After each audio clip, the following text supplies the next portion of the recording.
Mark Wayne Sabel is my name, senior. I have a son with the same name. I'm 73 years old. Today is June 17th, 2016. I'm in Montgomery, Alabama with my wife, Cheryl.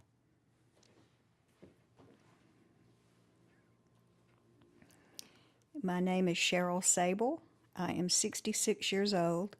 Today is June 17, 2016. We are in Montgomery, Alabama, and I'm here with my husband, Wayne Sabel. Wayne, can you tell me about growing up in Montgomery, Alabama? Well, it was a typical childhood. I had good parents, and I never knew that there were so many domestic problems among couples or any of that until I became really a lawyer when I started representing people and finding out, you know, that my life was not the way everyone had lived and that there was a lot of turmoil that I didn't have. So I grew up here in Montgomery, and it was doing before the civil rights movement started when I was a child. It was segregated, and that was the whole world to us. I didn't know that there could be a different world. And I have three siblings. And what was your family like? Well, they were all good, great people. I thought everybody was like that, but it turns out they're not. What about what about them made them great? Well, they were just, my parents didn't argue with each other about, there was no domestic problems. We never saw any of that. And they were always there when we needed them. They saw parenting, of course, back in the 50s, in the 40s when I grew up, people didn't think much about psychology. They didn't know anything about child psychology. But on the other hand, we always felt like we had a safe environment, and of course the world was different. It was safer.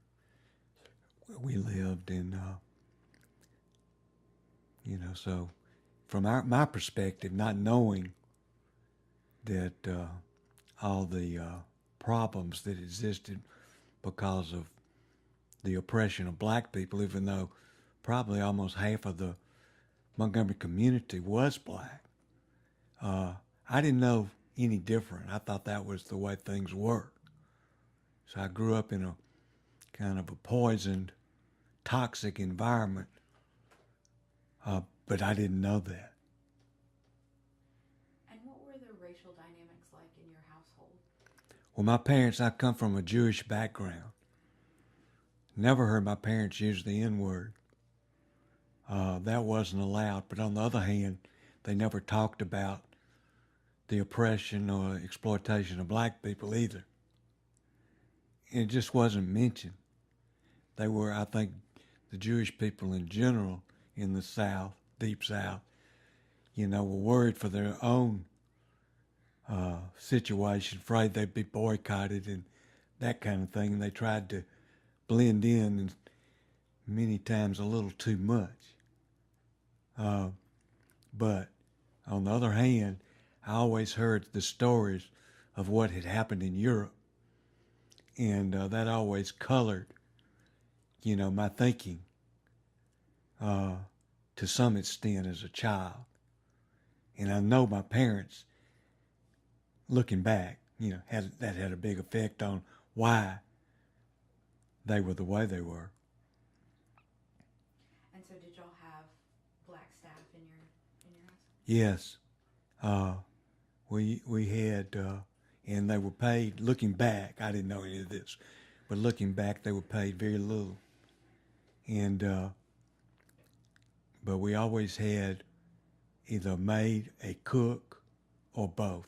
My family was, I would say, middle class, fairly well off people. And for Montgomery, they were probably in the upper middle class. Economically, I'm saying. And where were you when the Freedom Riders arrived in Montgomery in 1961? I lived here in Montgomery, Alabama, where I'd lived all my life. I was born in Selma. I lived there that's where my mother was from. I lived there for a couple of years because my dad was overseas during World War II. But then when he came back, we were in Montgomery, which was where he grew up. And so I grew up in Montgomery, and at the time of the Freedom Riders, I was a high school student in a segregated all-white school in Montgomery, Alabama. And what do you remember most about that day? Well, that day I was asleep in my bed, the typical teenager, and a friend of mine came by and said, "Let's go down to the Greyhound bus station, see what's going on." And we'd been hearing on the radio, there was a 50,000 watt station in Montgomery called the Big Bam, which was a white station, if you know what I mean. And they had been announcing for days that the Freedom Riders are coming. And the way they were doing it was like, you need to come out and do something. But I want to make it clear that that was not my purpose. I didn't go down to stop anyone from riding the buses. I didn't have any kind of animosity toward the Freedom Riders at all. In fact, I was a teenager getting into rock and roll and blues and didn't even think about interstate bus travel, wasn't even on my radar. And but it was like a teenager likes to know what's going on in a town like this, you know, because not much was happening in our view. And then when you hear about something happening, so he came and said, "Let's go down there." So I was there. And when I got down there, well, we got down there, myself and my friend, there were thousands of white people around the Greyhound bus station. And the bus had pulled in, a bus had pulled in, and I was standing behind a wall a fair distance from there, and a black man got off the bus, and a white woman was standing there holding a child that couldn't have been older than 2 or 3 years old. And the child was trying to hit the black man with his little fist and was saying the N-word over and over again to the man, which was a very ugly, bizarre kind of scene. And then some people got off the bus and went into the bus station, and there was what I thought at the time was an old black man. No, I'm sorry, old white man who was standing on the wall. And of course, I'm sure he wasn't as old as I am now, but I thought he was old, and he had a cane. And all of a sudden, and he was just dressed in just a shirt and regular pants and so forth, very thin guy. He was standing up there with his cane on the wall, and he was saying, all of a sudden he started saying, "Kill them ends." And the crowd took that up, and they started moving. And this was behind this bus station where the buses came in and parked, which is now part of the federal courthouse parking lot, although the part of the bus station is still there as a museum, but behind that. And so they started moving around, and so I started following the crowd to see what they were doing, and they had grabbed one of the white Freedom Riders and thrown him over the wall into the back of what's now the federal courthouse, then was the U.S. Post Office. And they'd thrown him over the wall, and they had him in a circle, and they were beating on him as he went around the circle. And I saw later there was a picture of him in Life magazine where he'd been beat up. And they quoted the Montgomery Police Department Chief L.B. Sullivan. When they asked him, "Why didn't you call an ambulance for him?" he said, "Because he didn't request one." And that was with a picture that showed he was in no condition to make any kind of request, even if it would have done him any good, which it wouldn't have. But L.B. Sullivan was the police chief of the Sullivan versus New York Times famous Supreme Court case. But at any rate, then the crowd kind of had moved around toward the front of the bus station on Court Street. And I came around behind. And as I came around, I saw a photographer and two white men were approaching him. And one had a knife. And they were crouched down. And I remember one of them said, "Let's get him. He's from Time magazine." And it turned out he was the brother-in-law of a friend of mine who was a photographer of the Birmingham News. But anyway, that's what they said. And they were approaching him. And about that time, a white man came around behind this man, the photographer, and had his gun out. And it was pointed at them because I was behind them, so it was like it was pointed at me also. And these two men who were Ku Klux Klan types, tall, skinny guys, they looked like, one of them looked like, later on I saw the movie Deliverance, but he looked like that. And but he backed them off. And it later turned out I saw that he was Floyd Mann, who was the safety director of the state of Alabama, and probably the only person that did anything down there from the state that should have been done, in the sense that he stopped something that was about to happen. But then I walked around toward the front of the bus station, and there was a black man that was one of the Freedom Riders that was laying on the sidewalk unconscious. And there were these women, there were a lot of women around him, kicking him in the head and screaming, and the N-word was prevalent. It was flying around. And it was a very shocking sight to me, because I'd never seen women in that frame of mind and doing what they were doing. And then an ambulance came up and I think the man was probably John Lewis. Then an ambulance came up. I didn't know that at the time, but I think, looking back, I think so. And but an ambulance came up, and the crowd started throwing bricks at the ambulance to keep it from coming in. So the ambulance drivers could not get near the man that was unconscious and being assaulted.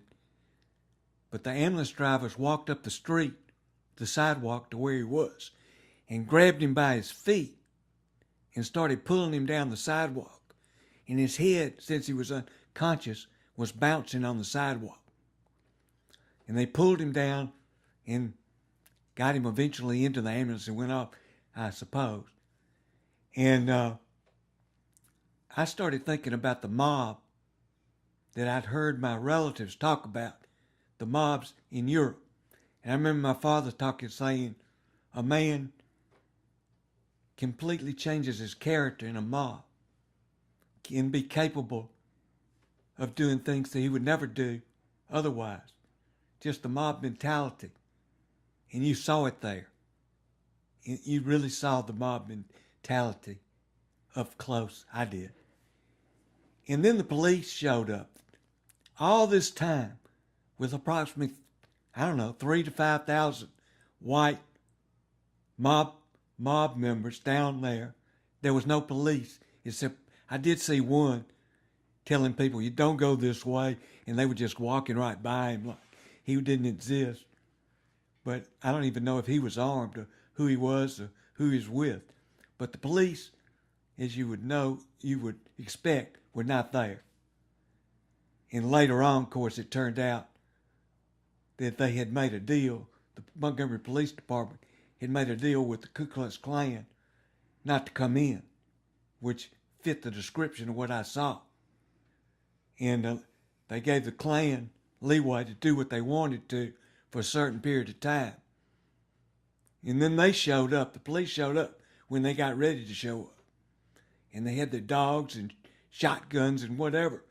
And they put the crowd back across the street on the other side of Court Street from the bus station quickly. It didn't take them long. So none of that had to happen. But it did, because they had agreed to do it, with the city and the Klan working together to pull that off or make it happen. And when I got back across the street where everybody was, I remember a group of white teenagers pointing up the street where they saw an elderly black man. Had to be 4 or 5 blocks away. Wasn't any relationship to what was going on at the bus station. And they started yelling, "That N has a weapon." And the man had a hedge clippers. Because back in those days, one of the jobs that was relegated to black people was clipping white people's hedges. And so everybody knew that it wasn't a weapon, but they were willing to then follow that, and they ran up the street and beat the man. And that was about the time I left. And so that was what I saw that day. There may have been other things that I don't remember. They might come back to me, but that was the gist of it. And later on, I read about it, things that happened and things people said. And as I got older and had other experiences, all that came back and had a big impact on me. I mean, it had an impact then, but I'd been subject or had seen previous racist incidents before that during the civil rights movement that had also had an impact on me, and had an impact on how I saw that. I can give a short example if you want to hear it. My family owned a business, and one of the things they owned was a hardware store. And when they bought the contents of another hardware store, they hired a man that worked there to run this hardware store. And I worked for him when I was 13, 14, 15, in, most of my teenage years. And he was an immigrant who had been a victim of the Holocaust and had the numbers on his arm, as did his wife. And we used to talk, and he told me about his experiences. He was from Poland, and he told me about the fraternity he was in when he was as young as I was, which was at the time 13 or 14. And he told me that he was in the Polish army when he was captured as a prisoner of war by the Nazis. He was in a prisoner of war camp for 2 years till they found out he was Jewish, and then he was in the murder camps, 3 or 4 of them. But anyway, we had conversations about the Germans and how they thought that they were citizens just like Americans did, and he would say how it would happen here. He didn't trust rabbis. He was Jewish, of course. Didn't trust rabbis because of the role they played. He didn't trust America because of Germany. He didn't want to be a citizen. He didn't want to go to the temple. He didn't this and that. And I hadn't heard a lot of that stuff. He also talked about how the Jews should have fought back when people came to their homes. And he said that their neighbors would have rallied to their defense if they had defended themselves. But if they didn't, nobody's going to help you if you're under attack and you don't fight for yourself. And he had all that to tell me. And then it was the civil rights movement in Montgomery, Alabama. And he was running this store with the broken English. And one day, some Klansmen came in. They were, of course, dressed as, and they were tall, lean. And they had a black man in the bed of their pickup. And the N-word was flying, and boy, this, and in that. And they were like, really mistreating this man. And I'd been working for years with the black man who was, at the time, I thought he was older than he was, but he was probably about 20. But me, I was about 14, and I looked up to him, and learned from him about a lot about adult life. And we kind of were friends, I thought. And he had disappeared, and the man that ran the place, I'll just call him Mr. D, uh, he said, "Go find Joe. Where's Joe?" So I went up in a loft where we kept the barbed wire, and Joe was up there crying, which went all against my image of Joe. And I said, "Joe, what's wrong?" And he said, "I ain't no in." And so I went and told Mr. D what had happened. So here's a man, broken English, been through what he went through. He went up to the Klansman and said, "I don't want your business. Get off my property." And at that time, you'd have to realize that took a lot of courage because of all the economic repercussions as well as physical. Not only on yourself, but on your family, on your job, and so forth. And I didn't, of course, understand that at the time, but, later on, reflecting on what he did. And so all that was in my mind during the Freedom Rider thing, that and other incidents, and I won't go into, but things that I've seen, growing up in that time. And it had an impact on how I took things that happened later, and how I ended up being a civil rights attorney. I'm sure it had a big impact on that. Can you talk about that? What inspired you to become a civil rights attorney? Well, I think one of the key incidents occurred at Martin Luther King's assassination.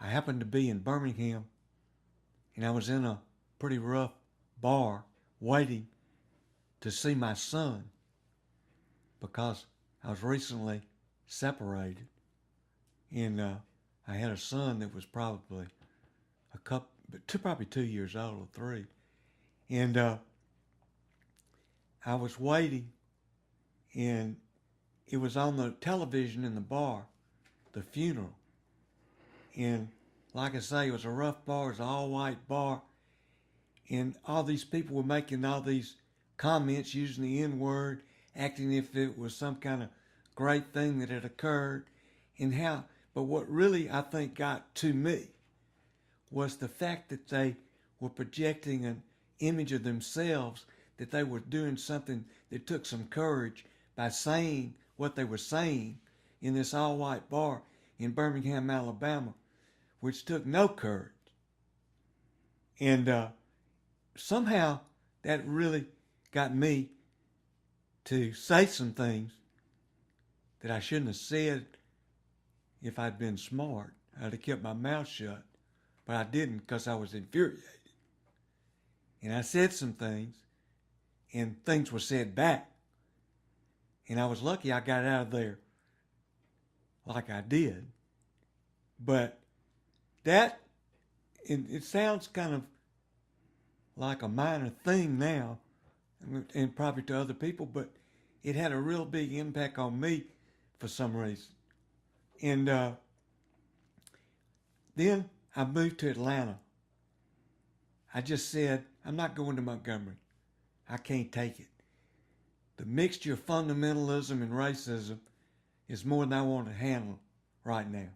It's more than I can take. And so I went to Atlanta, and by that time I was a lawyer. I just graduated from law school, and I was taking the bar and all that. I went to Atlanta and ended up working first I worked for several law firms doing a real estate boom in Atlanta. But then I got a job at Legal Services, Atlanta Legal Services, and there were many Ivy League educated people at Atlanta Legal Services at the time who were into constitutional law, who had come down to Atlanta, and it was a very hotbed of law reform, as they called it. Back then, it was a different meaning, and I learned a lot. And So that was where, I at first got into practicing law on that side of the fence. And it fit in with my changing worldview as the movements changed me. And that's what I've always felt bad about my children's generation, that they did not have a movement, because sometimes that's what it takes for you to change your worldview. Some people do it maybe on their own, so to speak, but that's very rare. For the very vast majority of people, you need a movement to make a profound change in your outlook. But there was a movement. And once you start thinking and become more conscious about, say, the anti-war movement, then you start questioning other things, or going back over your life and looking at the things from a different way of looking at things, like the civil rights movement, the women's movement, and so forth. And you start putting it back in your new worldview. And so, not just one thing that maybe got you interested on some level, but other things that opened your mind, for example. And so that's what happened to me. It happened to a lot of people. It happened to millions of people at that time. And now I always feel fortunate that I came along at that time. But so that's how I got into practicing law the way I did, and I eventually went out on my own, and I have many stories about it. And then we moved back to Montgomery with the extended family, and I began to practice law here. And Southern Poverty Law Center associated me on a big case and let me handle it. And I represented all the female police officers, past, present, and future, in a sex discrimination case against the Montgomery Police Department, which also involved a race discrimination case, which African American officers represented by the Justice Department, and then there were the white males were represented, and it was a case that I was involved in for almost 20 years, and it was one of my first cases. So that was a big case that probably got me involved almost 100% into civil rights, but mainly employment law, which now is more or less considered a separate field. But at that point, it was a civil rights case because I represented only the people that had been discriminated against, not the company. And what was the outcome of that case? We won that case. The flip side of having such blatant, racist, sexist discrimination is even the federal court let us win that. Found in our favor. I say even that. We had a really good judge, Judge Myron Thompson, who gave a even playing field. He was not biased toward us, but he was also, for a change, not biased against us. Of course, to the other side, if you were not biased in their favor, it meant you were biased. But at any rate, the case went on for many years because every time the court would approve some remedy, since the same people were in charge of the police department, they would find some way to get around it. We'd be back in court, or they would retaliate against anyone that opposed their discrimination, and then they would have a separate case. So it just went on and on. What was the name of that case? Well, it started out as Jordan versus City of Montgomery, Montgomery Police Department. My part of the case, I represented an intervenor named Sandra Pierce Hanner, and she was one of the best clients, if not the best client that I ever had, from the point of view of her ability to keep her cool, both on the job while she was suing her employer and being attacked, shunned, physically assaulted, put in dangerous positions, anything you can imagine, blatant retaliation that she was able to deal with. And she had scores on sergeant exams, but they would never promote her. And when I got the case, I felt like they would settle it. And boy, was I wrong about that. Their response was, well, if we give the women something, then we'll have to give the blacks something. And that was their mentality. And they also organized the women police officers to oppose her. And which changed later as we began to win. All the women police officers, well, not all, but many, came to our side. But anyway, Sandra Pierce Hannah was promoted to sergeant. And she eventually, through this case, and I say through this case, but she was always the most qualified in her work. So she deserved everything she got. She should have been promoted without the lawsuits. But she was not going to be promoted without the lawsuits. And she went all the way to being the deputy chief, obviously, the first female deputy chief at the city of Montgomery.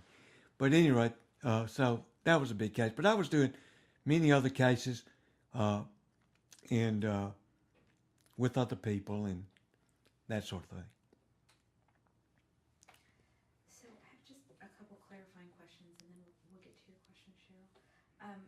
Can you, for folks who've never heard of it, explain what happened when the Freedom Riders arrived in Montgomery? Just really basically what day it was and what happened that day. Well, from what I just said, I just gave you my view of what happened when I was there. Of course, I was 17 years old, I believe, at the time. And do you remember the date? I remember it was 1961. And it was in the summertime. And probably somewhere like May or June. I can't remember right now. And But where were they coming in from? now that is, you need to fact check that. I thought they were coming in from Montgomery. I don't know if they had another bus that came out of Anniston after they burned the bus in Anniston. Because what happened was, they would be blocked or something would happen, and then there would, another bus would come, is the way I understand it. But all this is in hindsight. What I saw that day is what I told you. I knew next to nothing. It really wasn't an issue on my radar. I had no reason to oppose black people riding a bus and I was not down there to hurt anyone or to stop black people from doing anything. But I was an ignorant teenager. And that's the only, I guess that sounds like an excuse, but that's what it was. And You were curious. I was curious. I was the type teenager that if there was action, some kind of action going on, I wanted to know what it was. And it just drew me like a, insect to the fire or whatever. I just wanted to see. But that was that. I'm just curious. I mean, it sounds like you remember a lot from that day. How did you feel seeing all that happen in front of you? Well, like I said, in the back of my mind was my relatives. I could hear them talking to each other, about what went on in Europe. And that was in my mind. And I saw what I heard my dad had said about mob mentality. And I saw it. I knew it was true. Somebody can tell you something and you take it on a certain level. But then if you see it and you're there, it's altogether different. But it's certainly what he had said rang true. And it made what I remember hearing about the Jewish people in Europe have more reality to it for me. And I'm saying for me, wherever I was coming from, which I probably don't even know totally. So, Cheryl, we'll scoot down a little bit in the questions for you. How have you seen things change in Alabama? Well, obviously, the blatant things like, sitting at the back of the bus and the separate water fountains and waiting areas. That has changed. Unfortunately, and I can only speak for being here in Alabama. Alabama is one of the more backward states. We have a governor who doesn't care about poor people and their health care. We have officials who don't care about poverty and substandard public schools for underprivileged black children. And that all is a huge concern to me. Attitudes, you read the newspaper, the editorials every day, and you see how the attitudes harken back to the 1950s for a lot of people. So that is very frustrating. But I think, I grew up in Birmingham. It was known as Bombingham. There was racial injustice, terrorizing people constantly. It was a Klan hotbed. And one of the most instrumental things that formed who I am was the bombing of the 4 little girls, the murder of them at the 16th Street Baptist Church. And I was about their age at that time. And I have never been able to understand that kind of hatred. I am a literal person. I grew up in the Southern Baptist Church in Birmingham, and I took to heart what my Sunday school teacher said about loving everyone, and that's kind of the motto that I have tried to live by. I got chill bumps hearing Dr. King's speeches. I'm a huge fan of Morris Dees and the Southern Poverty Law Center. I volunteered there in what was then Klan Watch, and that opened my eyes to the heinous acts that continue to this day all over the country. So I think the answer is for us all to teach our children about love and equality and justice. That's the only way things are going to change, and to just work together toward that. And this isn't, you don't have to answer this if you don't want to, because it's not one of the questions that we looked at before, but I mean, what is it like to hear Wayne tell that story of that day? Well, it's chilling. It's a chilling story, and I can only imagine what it must have been like to witness that. I feel very fortunate to be his partner in life, and I actually worked for him as his secretary and paralegal. I answered a blind ad, and lo and behold, it was him.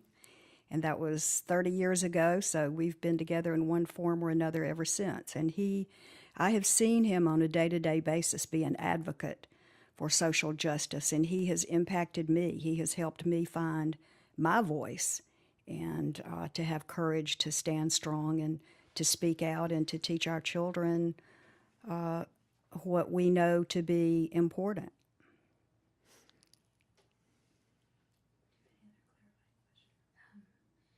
No, well, you talked about the state of Alabama now and sort of a little bit of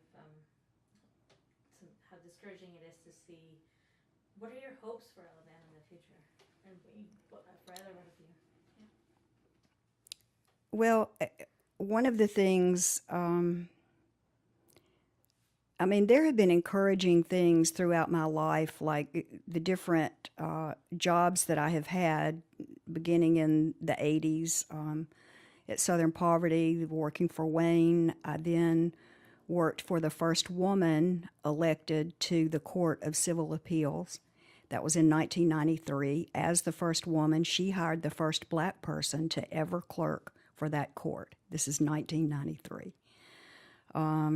After I worked for that court, I was with Judge Yates for the whole 12 years she was in office. And then I, along with some other women, helped reorganize the National Organization for Women chapter here in Montgomery. We saw great things come from that. We worked together with Equality Alabama, which was an LGBT organization.